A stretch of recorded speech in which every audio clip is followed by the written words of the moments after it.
லாஹி வபரகாத். அன்பார்ந்தவர்களே, கண்ணியத்துக்குரியவர்களே, நல்லவர்களே, சிறந்தவர்களே, நாங்கள் இப்போ அரஃபா மைதானத்தில் இருக்கிறோம். இது ஜபலுர் ரஹ்மா. நபி ஸல்லல்லாஹு அலைஹி வஸல்லம் அவர்கள் இங்கிருந்து பயான் பண்ணுவாங்க. அன்பார்ந்தவர்களே, சஹாபாக்களுக்கு இங்கிருந்து பல பயான்களை பண்ணுவாங்க. பரக்கத்தான ஒரு இடம். அது மட்டுமல்ல, இந்த அரஃபா மைதானம் இருக்குதானே, சொன்னாங்க நபி ஸல்லல்லாஹு அலைஹி வஸல்லம் அவங்க, அல் ஹஜ்ஜு அரஃபா. ஹஜ்ஜென்றாலே அரஃபா, அதாவது ஹஜ்ஜுக்கு அரஃபா மைதானத்தில் தரிக்கவில்லைண்டா ஹஜ்ஜு கூடாது. அன்பார்ந்தவர்களே, அது மட்டுமல்ல, சொன்னாங்க நபி ஸல்லல்லாஹு அலைஹி வஸல்லம் அவங்க, அரஃபாவுடைய தினத்தில் கேட்கப்படக்கூடிய துவாவை அல்லாஹ் உடனடியாக கபூல் செய்வான். எந்த திரையும் இல்லாமல் அல்லாஹ் ஏற்றுக்கொள்வான்.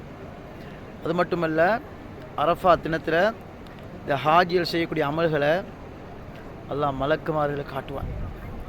காட்டி அல்லாஹ் பெருமையாக பேசுவான். என்னுடைய அடியார்கள் எனக்காக கஷ்டப்பட காட்டுறாங்க, எனக்காக இபாதத் செய்கிறாங்க. அல்லாஹ் மலக்குமார்களை பார்த்து பெருமையாக பேசுவான். அப்போ இது வரக்கத்தான் இடம். ஒரு முறை கிட்டத்தட்ட அரஃபா மைதானத்தில் நபி ஸல்லல்லாஹு அலைஹி வஸல்லம் அவர்களோட கிட்டத்தட்ட 1,24,000 சஹாபாக்கள் இருந்தாங்க. அப்போ அஸ்ருடைய டைம் வந்துட்டு நபி ஸல்லல்லாஹு அலைஹி வஸல்லம் அவங்க துவா கேட்க போகிறாங்க.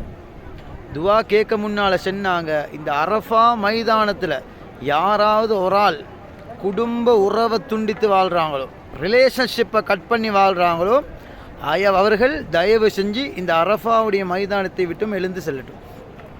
என்ன ஆச்சரியம் வேண்டாம், 1,24,000 சஹாபாக்களில் ஒரே சஹாபி மட்டும் எழுப்பி போனாங்க. அந்த போன சஹாபி கொஞ்சம் நேரம் கழித்து வந்தாங்க. நபி ஸல்லல்லாஹு அலைஹி வஸல்லம் கேட்டாங்க, சஹாபியே, நண்பரே, இவ்வளோ சஹாபாக்கள் இருக்க நீங்கள் மட்டும் ஏன் எழுப்பி போனீங்க? அந்த சஹாபி சொன்னாங்க, யா ரசூலல்லாஹ், எனக்கும் என்னோட சாட்சி புஞ்சிக்கு மேடையில் சின்ன ஒரு பிரச்சனை. இந்த பிரச்சனையால் நான் சாட்சியை கோச்சிக்கொள்ளலை. இப்போ போய்த்து சலாம் கொடுத்து விட்டு ஒற்றுமையாகி விட்டு வந்துள்ளேன். நபி ஸல்லல்லாஹு அலைஹி வஸல்லம் சொன்னாங்க, நல்ல விஷயத்தை செஞ்சிட்டீங்க. இப்போ டைம் எத்தனை? மகரிபுடைய டைம். நபி ஸல்லல்லாஹு அலைஹி வஸல்லம் துவா கேட்க போகிறாங்க. துவா கேட்க முன்னால் சொன்னாங்க, எந்த ஏரியாவில், எந்த மஹல்லால் ஒரு மனிதன் குடும்ப உறவை துண்டித்து வாழ்வாரோ, ரிலேஷன்ஷிப்பை கட் பண்ணி வாழ்வாரோ, அந்த ஏரியாவுக்கே அல்லாஹுடைய ரஹ்மத் இறங்காதுன்னு சொன்னாங்க.